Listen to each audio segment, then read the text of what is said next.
এই সুন্নি মুসলমান মুহাম্মদ নাম শুনলে চুমা কেন খায়, এই কথাটা একটু ক্লিয়ার করি।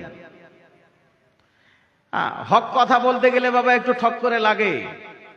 আল হক মুরুন, আরবি ভাষাতে একটি প্রবাদ আছে যে সত্য কথা তিতা লাগে, সত্য কথা তিতা লাগে। হক মশলা যদি কোনো মানুষের সামনে বলতে যান, যদি আপনার তার মধ্যে যদি খাঁটি সুন্নি যদি না হয়ে থাকে, তবে এই ধরনের প্রতিবাদগুলো করে। এইগুলা কথা বলার কি দরকার? কি বলবে? নবীর স্টেজে উঠে কি করবে, কি বলবে? কোরআন হাদিস ছাড়া আর কি বলবে? এই নবী পাকের স্টেজ, এটা নবী পাকের হাদিস শোনাতে হবে। চলুন, আবু বকর সিদ্দিক রাদিয়াল্লাহু তাআলা আনহুর কথাটা বলছিলাম যে এই মতো করে চুমা খাওয়া, এই কথাটাকে ক্লিয়ার করি। তাফসীরে জালালাইন এর মধ্যে লেখা আছে, কি লেখা আছে? ইয়া আইয়ুহাল্লাযীনা আমানু সাল্লু আলাইহি ওয়া সাল্লিমু তাসলিমা। এই আয়াতে কারিমার তাফসীর করতে গিয়ে টিকা নাম্বার 13 এবং 12 মধ্যে লেখা আছে, সেখানে নবী পাকের একখানা হাদিস তুলে ধরা হয়েছে। তাফসীরে জালালাইন এমনই একটি কিতাব, যে কিতাবটা ভারতবর্ষের সরকারে গ্রহণ করেছে। কোন ব্যক্তি, কোন ছাত্র ছাত্রী যদি মাদ্রাসা বোর্ড থেকে মাধ্যমিক দিতে চায়, তাহলে তাকে তাফসীরে জালালাইন পড়তে হয়। যদিও সেটা ছোট আকারে, আসল তাফসীরে জালালাইন যদিও না আছে, তবুও তাফসীরে জালালাইন একটা গ্রহণযোগ্য কিতাব। আরে ভারতবর্ষের সরকার যে কিতাবটাকে গ্রহণযোগ্য বলে মেনেছে, আমার মতন 3টা মৌলবীদের না মানলেই কি যায় আসে? কিছু যায় আসে কি? কিছু যায় আসে না।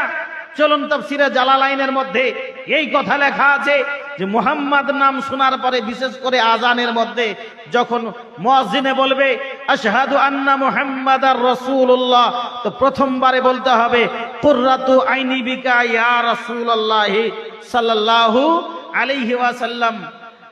তারপরে দ্বিতীয়বারে বলবে আল্লাহুম্মা তিনি বিসসামঈ ওয়াল বাসার। আর বলার পরে এই বৃদ্ধ আঙ্গুলটাকে মুখে লাগিয়ে যদি চোখে বুলাতে পারে, তাহলে আপনার নবী, আমার নবী, দয়ার নবী, মায়ার নবী, নূরের নবী, দয়ার কমান্ডার, রহমতের ভান্ডার, দয়ার অবতার জানাবে মুহাম্মাদুর রাসূলুল্লাহ সাল্লাল্লাহু আলাইহি সাল্লাম বলেছেন, সেই ব্যক্তিকে হাসরের ময়দানে আমি মুস্তাফা, আমি মুর্তাজা শাফাআত করে জান্নাত নসিব করাবো। ছোট্ট একটি আমল, যে আমলটা যদি আমরা আঁকড়ে ধরে থাকতে পারি, তাহলে নবীর কথা অনুসারে নবীর শাফাআত পেয়ে আমরা জান্নাতি হতে পারব। এই জন্য আহলে সুন্নাত ওয়াল জামাত করে কি, মুহাম্মদ নাম শোনার পরে পরে সঙ্গে সঙ্গে বৃদ্ধ আঙ্গুলটাকে মুখে লাগিয়ে চোখে বোলাই। এই হাদিসটাও সহিহ সনদের সাথে আছে। আবু বকর সিদ্দিক কে যখন এখনো কথা বলা হলো, তো উনি স্বর্ণকারের বাড়িতে গিয়ে বললেন, লেখো লা ইলাহা ইল্লাল্লাহ, নিচে লিখবে মুহাম্মাদুর রাসূলুল্লাহ। বলে চলে এলেন। স্বর্ণকারে বললে অমুক তারিখে আসবেন, এসে নিয়ে যাবেন।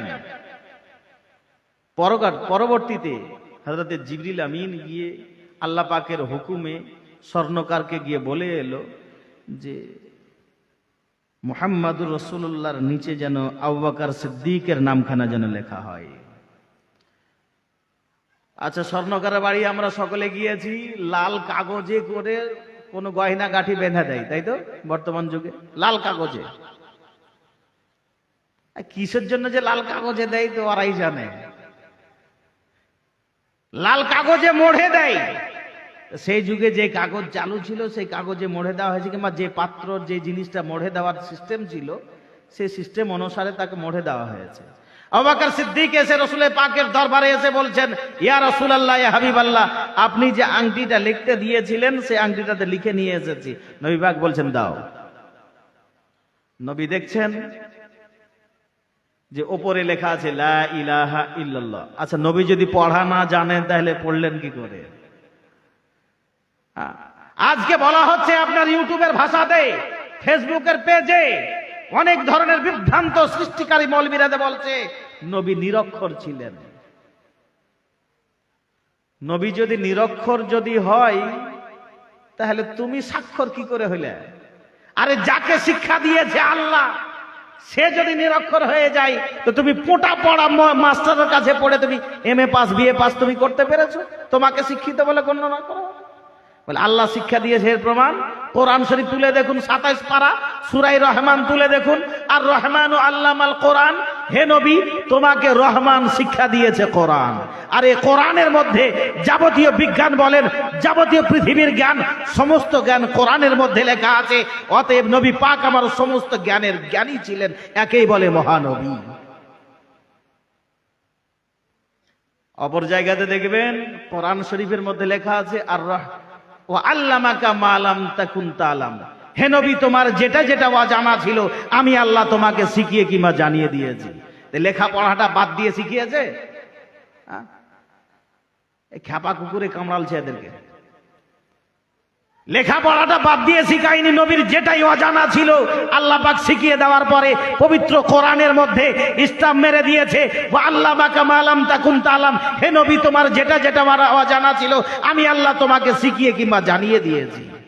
তাহলে নবীর লেখাপড়া তাহলে বাদ গেল কোত্থেকে? নবী পাক আমার সমস্ত জ্ঞানের জ্ঞানী ছিলেন। যারা বলে নবী লেখাপড়া ছিল না, যারা বলে নবীর মধ্যে আক্ষরিক জ্ঞান ছিল না, যারা বলে নবীর মধ্যে আলিফ বা তা সা এই ধরনের আক্ষরিক জ্ঞান ছিল না, তারাই নিরক্ষর। নবী পাক আমার স্বাক্ষর ছিলেন। নবী পাক দেখছেন কি ওপর দিকে লেখা আছে লা ইলাহা ইল্লাল্লাহ, তারপরে লেখা আছে মুহাম্মাদুর রাসূলুল্লাহ। আবু বকর কোথায় আছো? এসো। আবু বকর সিদ্দিক রাদিয়াল্লাহু তাআলা নবী পাকের দরবারে, রিসালাতি দরবারে, নবুয়াতি দরবারে, বারগাহে রিসালাতে, বারগাহে নবুয়িতে নবীর দরবারে এসে সালাম আরজ করেছিল, আসসালাতু আসসালামু আলাইকা ইয়া রাসূলুল্লাহ। বলুন হুজুর উপস্থিত হয়েছি। আবু বকর তোমাকে বলেছিলাম কি? নারায়ে তাকবীর, জোরে বলুন, একবার মোহাব্বতের সাথে দাঁড়িয়ে যান, আলেমের সম্মানার্থে দাঁড়াইতে হয়। নারায়ে তাকবীর, নারায়ে রিসালাত, নারায়ে হায়দারি, ওলামায়ে আহলে সুন্নাত হযরত আল্লামা মাওলানা পিয়ারুল ইসলাম সাহেব, নারায়ে তাকবীর, নারায়ে রিসালাত, নারায়ে হায়দারি, মযহাবে ইসলাম, আহলে সুন্নাত ওয়াল জামাত, নারায়ে তাকবীর, নারায়ে রিসালাত। তাহলে বক্তা চলে এসেছে, এবারে শেষ করে দিতে হবে। দু চারটা কথা। আবু বকর সিদ্দিককে যখন বলা হয়েছিল হুজুর আমি তো জানি না, বলে জানো না বলতে? আবু বকর সিদ্দিক বলেছিলেন ইয়া রাসূলুল্লাহ ইয়া হাবিবাল্লাহ, আপনি যখন আমাকে বলেছিলেন লা ইলাহা ইল্লাল্লাহ লিখে নিয়ে আসতে, আপনার দরবার থেকে বের হওয়ার পরে আমি ভাবতে শুরু করলাম নবীর মুখে শুনেছি। কি শুনেছি? যে আরশে আজিমের দেয়ালে লেখা আছে লা ইলাহা ইল্লাল্লাহ, কোরআনে লেখা আছে এক জায়গাতে লা ইলাহা ইল্লাল্লাহ, অপর জায়গাতে লেখা আছে মুহাম্মদ রাসূলুল্লাহ, হাদিসের ভাষাতে লেখা আছে এক জায়গাতে লা ইলাহা ইল্লাল্লাহ, অপর জায়গাতে লেখা আছে মুহাম্মদ রাসূলুল্লাহ। নামাজের মধ্যে যেখানে নবীর নাম, যেখানে আল্লাহর নাম সেখানে নবীর নাম, যে কোনো জায়গাতে জান্নাতের ভেতরে যেখানে আল্লাহর নাম সেখানে নবীর নাম। আজকে আংটির মধ্যে আমি আবু বকর সিদ্দিক সহ্য করতে পারলাম না, শুধু আল্লাহর নাম লা ইলাহা ইল্লাল্লাহ কি করে লেখা থাকতে পারে? তাই আমি আবু বকর সিদ্দিক আপনার নামখানাকে আমি ছাড়তে পারিনি হুজুর, আপনার মহব্বতে পড়ে মুহাম্মাদুর রাসূলুল্লাহ লিখে দিয়েছি। এইবার আবু বকর সিদ্দিককে জিজ্ঞাসা করছেন, আবু বকর বলো দেখি, এটা তো মহব্বতে লিখে দিয়েছো, কিন্তু তোমার নামটা কেন লেখা আছে নিচে? আবু বকর তোমার নামটা কেন লেখা আছে আবু বকর? আবু বকর সিদ্দিক নিঃশব্দ হয়ে গেছিলেন, কোনো উত্তর দিতে পারলেন না। আল্লাহ পাক জিবরিল আমিনকে ডেকে বলছেন, জিবরাইল অতি শীঘ্রই আমার হাবিবের দরবারে যাও, আমার নবী পাকের দরবারে যাও, রহমাতুল লিল আলামিন পয়গম্বরের দরবারে যাও, এবং তোমার আমার মধ্যে যেটা রহস্য লুকিয়ে আছে সেটাকে তুমি সঙ্গে সঙ্গে প্রকাশ করে দাও। জিবরিল আমিন এসে বলেছিলেন, ইয়া রাসূলুল্লাহ ইয়া হাবিবাল্লাহ, আবু বকর সিদ্দিকের নামটা দেখে আপনি খফা হয়েন না, আবু বকর সিদ্দিকের নামটা দেখে আপনি রাগান্বিত হয়েন না। আবু বকর সিদ্দিকের নাম যে লেখা হয়েছে আবু বকর সিদ্দিক নিজেই জানে না। বলে কেন?